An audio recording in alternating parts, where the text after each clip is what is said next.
I had been on the floor for 4 years, long enough to know when something was off. Patients die, yes. That's an inescapable reality in our line of work. Some arrive too late, some are too sick, and some simply slip away despite everything we do. But that week, the numbers didn't add up. It started with Mr. Halprin. He was an older gentleman, diabetic, admitted for a simple wound infection. He wasn't in great shape, but he wasn't dying either. He was making steady progress, even cracking jokes with me about my messy bun during morning vitals. I left that shift with him smiling and sipping Ensure. By the time I came back the next morning, he was gone. Septic shock overnight, I was told during report. Sudden, unexpected. I nodded, filed it away and tried to move on. It happens. But then, 2 nights later, it was Miss Duval. 62. Pneumonia. Stable oxygenation. Low-grade fever trending down. She'd been asking me if her daughter could sneak in her dog for a visit once she got discharged. The next morning, gone. Pulmonary embolism, they said. It happens. But 2 stable patients gone so close together? That gnawed at me. I started noticing little things. Patterns I couldn't shake. They all seemed to crash during the same shift. The late evening stretch when the hallways dimmed and families went home.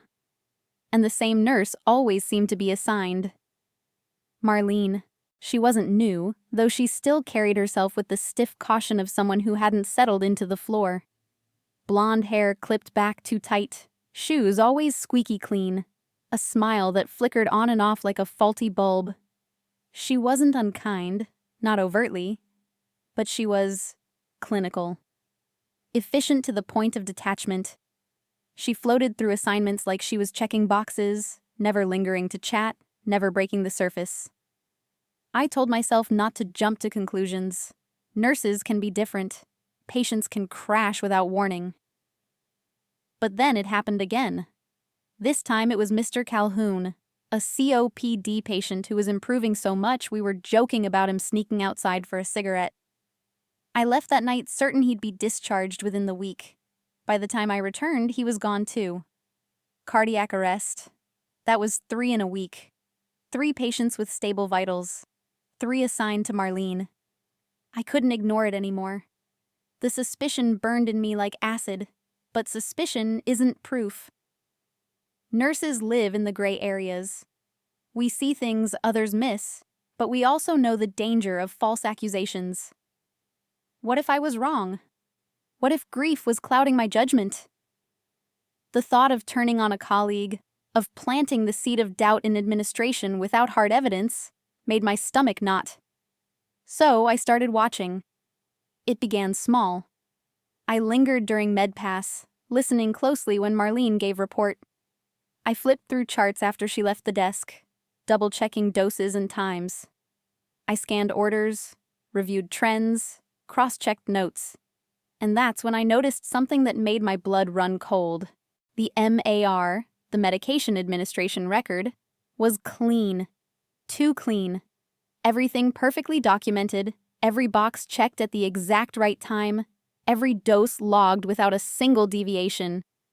It was the kind of flawless documentation you never see in real life.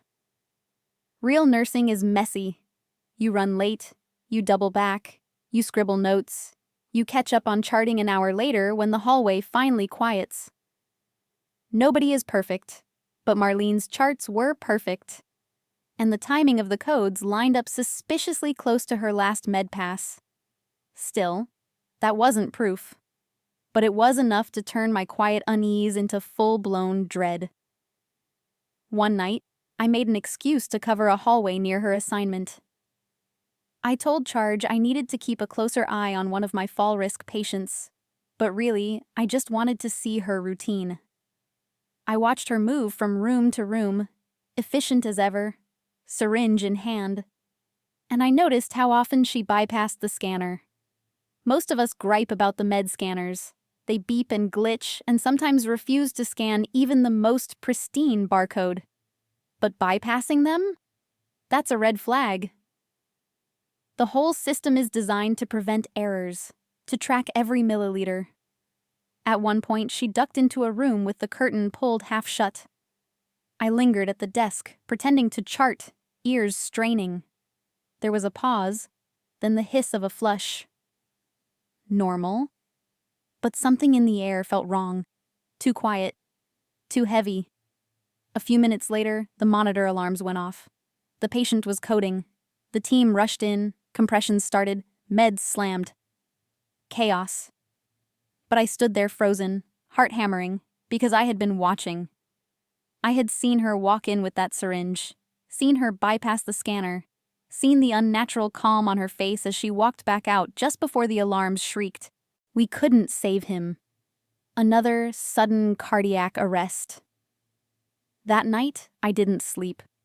I lay awake staring at the ceiling, replaying every detail, every glance, every chart note.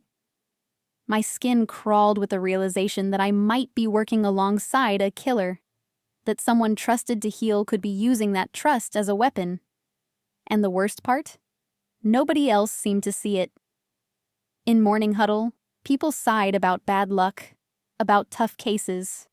They grieved, but they moved on.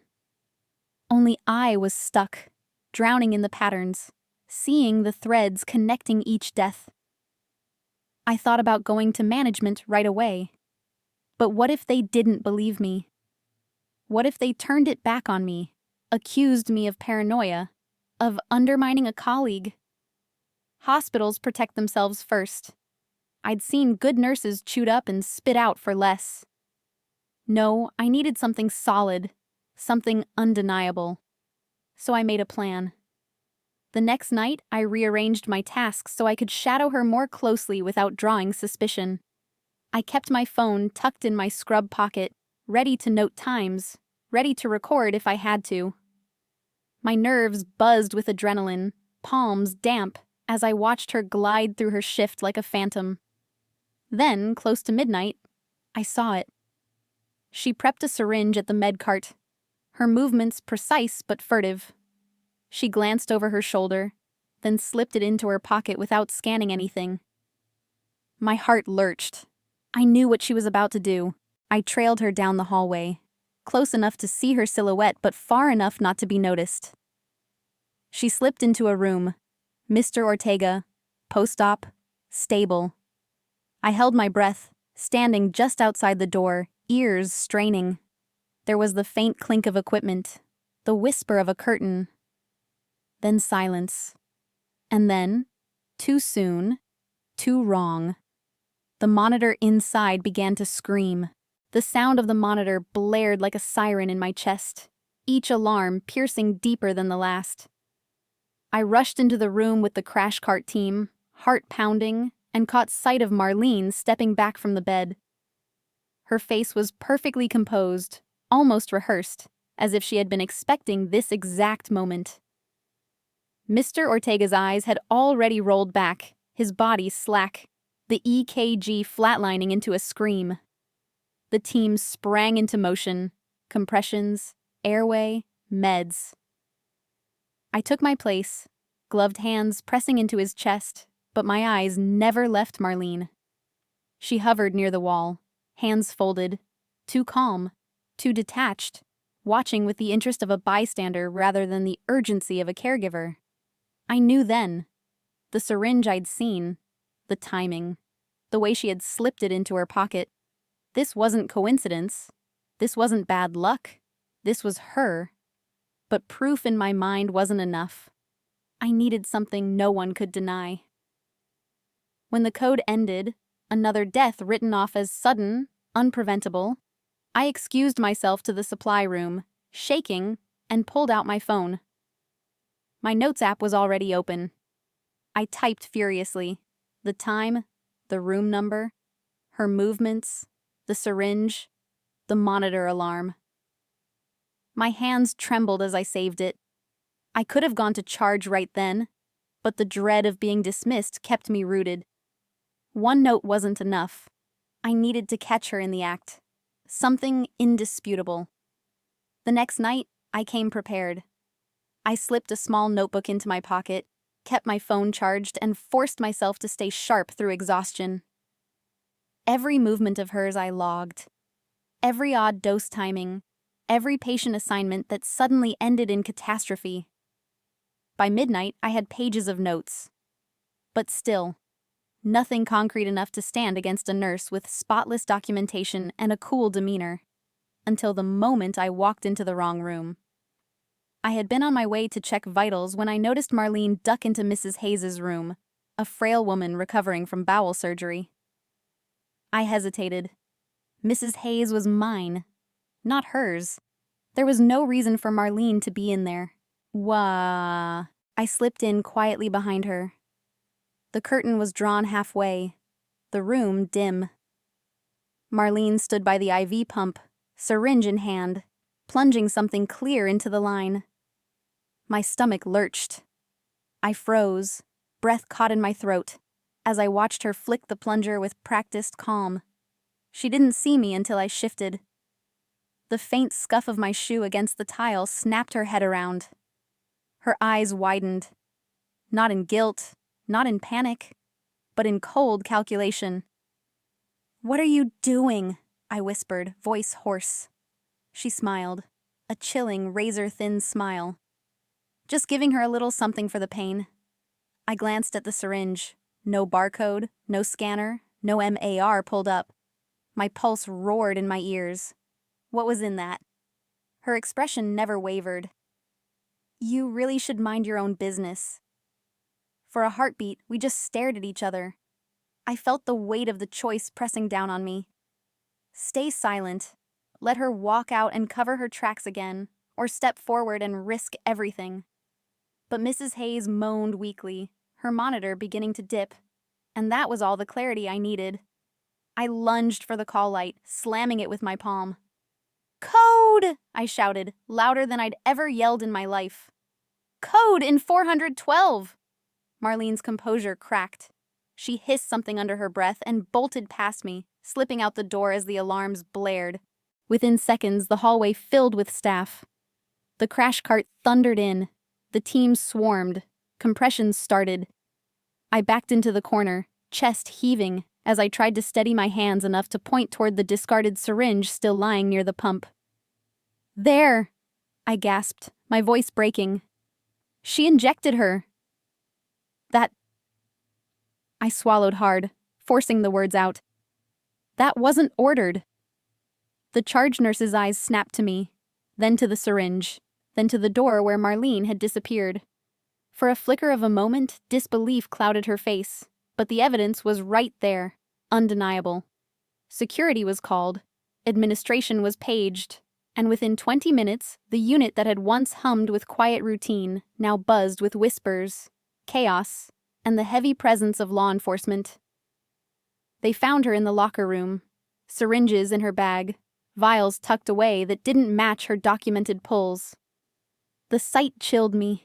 So much hidden in plain sight, carried right past us every day. When they led her out, her expression was eerily calm, as though she had been expecting it all along. Our eyes met for the briefest second.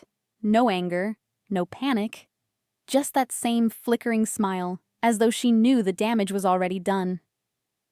I wanted to collapse.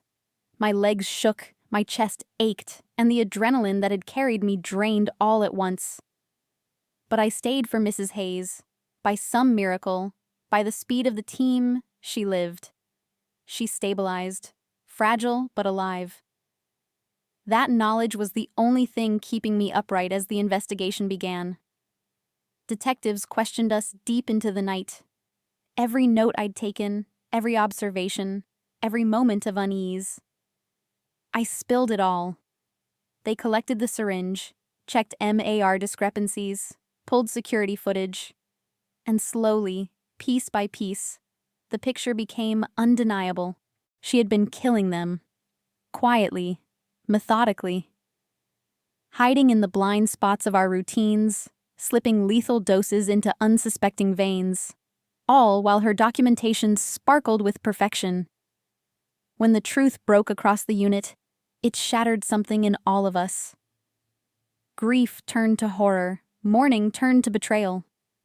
The idea that one of our own, someone who wore the same scrubs, carried the same stethoscope, spoke the same language of care, could twist that trust into murder was unbearable. For me, it cut deeper, because I had seen it, suspected it, and waited. Each face of the patients lost replayed in my head, their final moments spent under her hand. My notes, my hesitation, my quiet shadowing. It hadn't saved them. It had only prolonged the inevitable until Mrs. Hayes gave me no choice.